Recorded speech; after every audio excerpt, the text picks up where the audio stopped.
Nous sommes à Tombouctou, à 900 km au nord de Bamako. Tombouctou compte 40 000 habitants. Tombouctou et ses mosquées comme celle-ci, celle de Djingéré Ber, construite au XIVe siècle. Tombouctou, ce sont évidemment ces mausolées, des mausolées détruits par les djihadistes en 2012, les djihadistes qui avaient occupé la ville durant 9 mois avant d'être chassés par les forces françaises.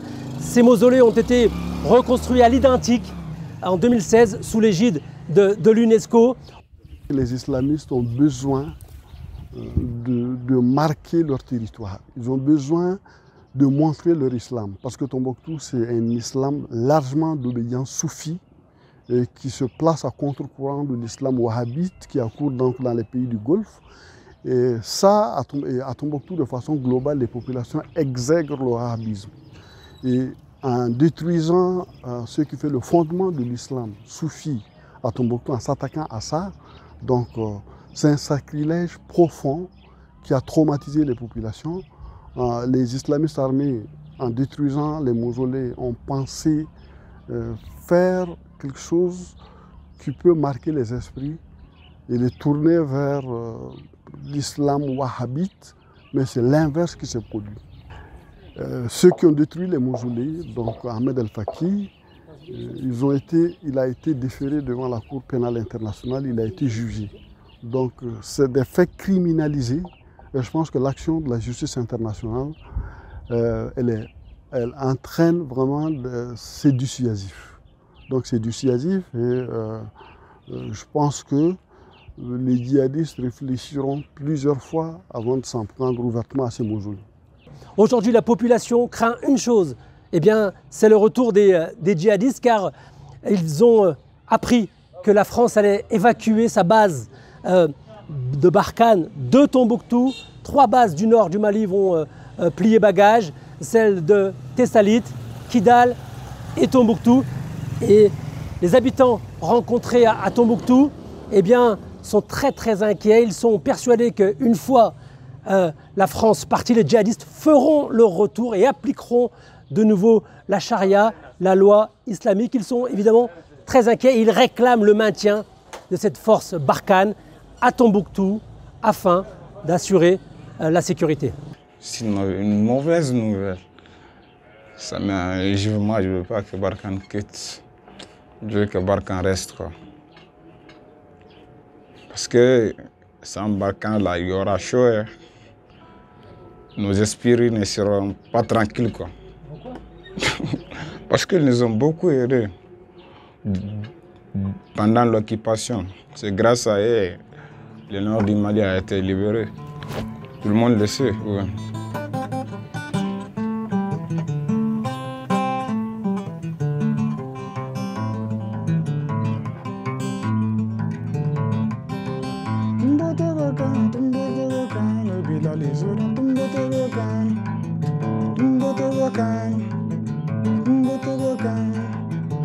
Les djihadistes,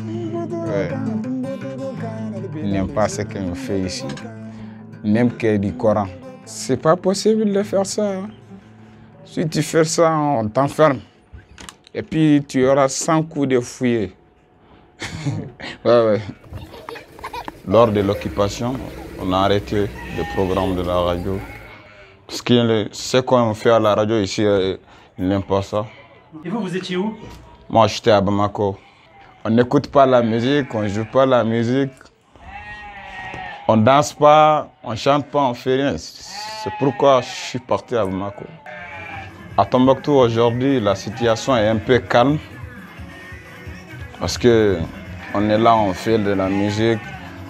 Les radios continuent à faire leur travail. Et puis tout, on fait tout ce qu'on veut, quoi. Comme avant.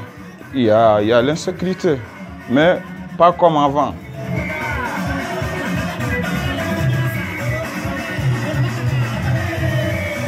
La situation à Tombouctou est précaire, calme, timide, aussi avec beaucoup de peur parce qu'il y a l'insécurité.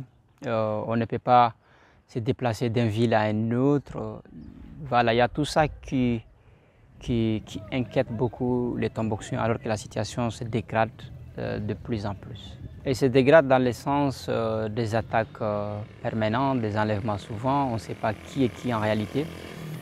Elle se dégrade aussi sur tous les axes routiers en liaison de ville en ville. Elle se dégrade aussi en craignant les forces qui, par le passé, a pu occuper la région de Tombouctou.